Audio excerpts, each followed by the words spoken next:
এত কিছুর মধ্যে তোমাদের সাথে আমার ঘরের ভিডিও শেয়ার করা হচ্ছিল না। এই ভিট পুজোটা কিন্তু অনেক দিন আগের, গ্যালারি ঘাঁটতে ঘাঁটতে হঠাৎ পড়লো চোখে, তাই ছেড়ে দিলাম তৎক্ষণাৎ এডিট করে।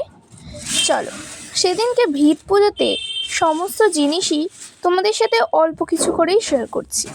এই 1 মিনিটের ভিডিওতে তো আর পুরোটা শেয়ার করা যায় না, কিন্তু অতটা ঘটা করে না হলেও হয়েছে নিজের মন মতোই। দেখো, নতুন ইট দিয়ে প্রথম সিমেন্ট দিয়ে ভালো করে পুজো করে এখন বসিয়ে দিচ্ছে।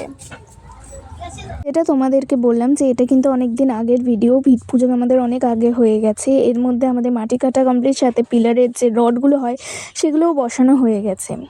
এবার যেহেতু আমাদের বাড়ির পিছনে চেম্বার হবে, সেই জন্য কিন্তু আমাদের পিছনের আম গাছটা, যেটা তোমরা অনেক ভিডিওই দেখতে পেয়েছো, সেটা কিন্তু কাটা চলছে। বাকিটা নেক্সট শর্টে শেয়ার করে দেবো। Like and